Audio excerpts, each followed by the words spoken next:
we try to do our best to show the highs and lows of van life. What we haven't really shared is why the heck we're doing this. What made us quit our jobs, sell our condo, build out a van, and move across the country. There are so many wilderness experiences that have become accessible to us living in our van. When else can you camp on a riverbed in Alaska and then sleep at your trailhead to get a good start in the morning, even if things don't go exactly to plan? We are getting ready for our Lost Lake hike. So we ran out of dog food last night too, and the dogs basically just got like a ton of dog treats and a little bit of sample dog food that we got. So we need to go to the grocery store before we do this hike. No, I need redemption for us. Okay. We use this really yummy food for them.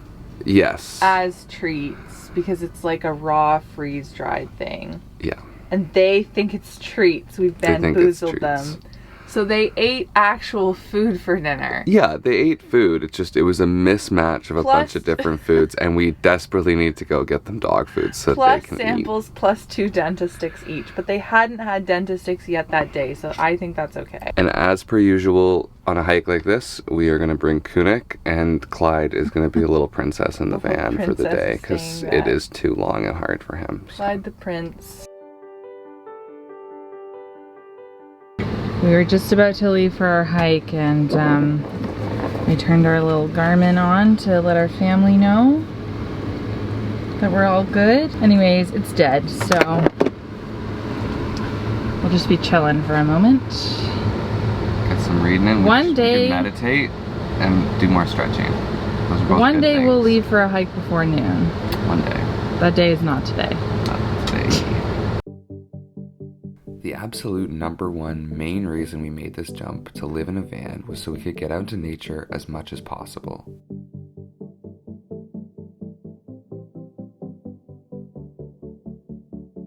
The small space of a van naturally forces you to seek space outside, and the location flexibility means access to nature is easy.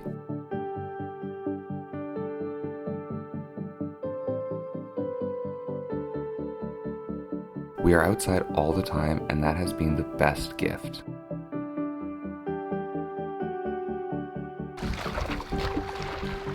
You got it, buddy?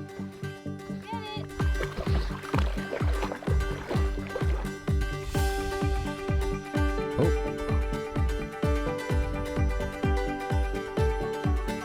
Good boy, buddy.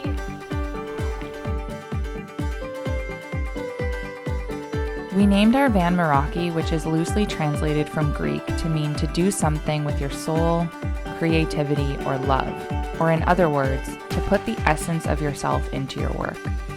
Being out in nature, hiking, canoeing, camping, whatever it is one of the things that makes us feel like we're putting our soul into the way that we live our lives.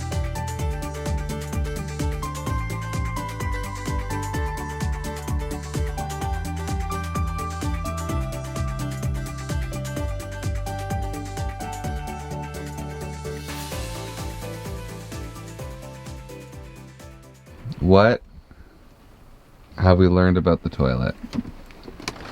You always check the pee.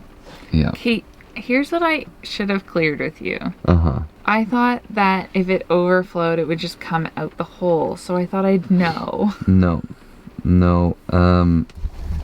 Kalina overflowed the toilet. Erik is not happy with me right now. She overflowed the pee in the toilet. We've been sitting here all day, and usually we kind of get like a day and a half of pee. And Kalina looked at it at one. I've been peeing outside because I didn't want to fill this up. Kalina looks at me and goes, "Should I be worried about this?" I was like, yeah, you should check it. She's like, "Oh no, it'll be fine." I have to tell you something. What? I went pee one more time after that. I totally forgot. I forgot that time. I'm so sorry, babe. I'm so sorry. God. Oh my God, Now I wish. It reeks of piss. It smells so bad in here. Reeks of piss. Oh my God. Babe, I'm so sorry. Why don't I deal with it and make up for it? Don't even know how to deal with it in the first place. What are you talking about? I'm trying to save face. Oh my God. What can I do to help? I don't know. Get off your butt. I said I would Clean help. up something.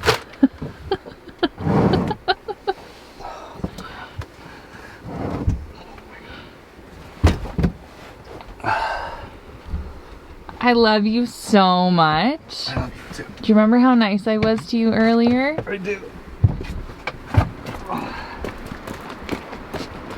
Jeez. Just so you're aware, all of that is piss in the shower. Where? All that liquid is your pee. Where? Oh God, ew. Oh, I f***ed up. I really did f*** up. I didn't know that really could happen. 2 hours later. She has broken the fan that keeps it smelling okay, you know, manageable, Okay. not like we're gonna vomit. And so now we're gonna have to get another fan, and Kalina, who has the strongest nose in the world and already struggles with the smell, is gonna be in for a month of misery and her own undoing. You did that.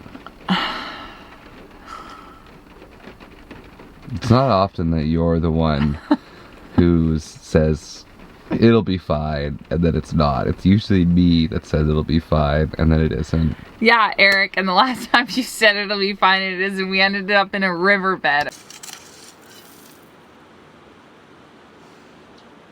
Okay, and all I did was overflow the toilet. So count your blessings, okay? Yeah. Count them. We got out of the riverbed. We're not getting out of the stink.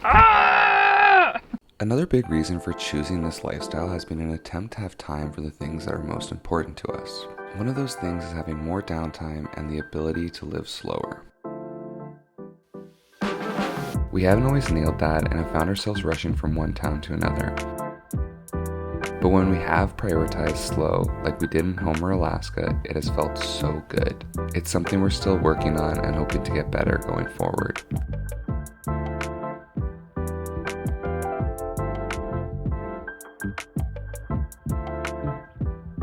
We want to take a second to acknowledge the privilege that comes with being able to make the choice to live in a vehicle as a means to travel rather than out of necessity. We are so grateful that we have the opportunity to make this choice, but we think it's really important to acknowledge that it's not available to everyone. Our hope is that having the flexibility of living in the van will mean that we can find a better work-life balance, one that allows us more time for the things that are really important to us. We don't want to be stuck working for the weekend or working for retirement. In essence, life is too short, and we don't want to wake up one day when we're 60 and realize that later. We want to live that now. Our next adventure starts with our friends Elnena and Tommy flying into Anchorage. We did so many things with them this week that we might have to make it into 2 videos. I did something today that I never thought I would do as a van life girly. While Erik slept in the back, I had an appointment to do my wedding dress measurements. And let me tell you, there's something like you go for the appointment, it's all fun, there's sparkles everywhere, you know, you say yes to the dress and you're sipping champagne. This was not part of the process that I envisioned, and never in a million years did I think that I would take my own wedding dress measurements. I'm stressed about it. And the girl told me not to be stressed about it, so I'm trying to put my stress in her hands and not in my own. But I think Erik and I both agree that planning a wedding while doing this trip might have been a little overzealous. Like, plan a wedding while half moving to Vancouver and then also trying to drive from Alaska to Argentina. Oh yeah, and I guess surprise coming. Are we telling them where we're getting married, or are we not telling them yet? No, you can tell. Don't you think we need to be a little more famous so that we can drop that as like a big surprise? Yeah, maybe. Where are we getting married? What do you think?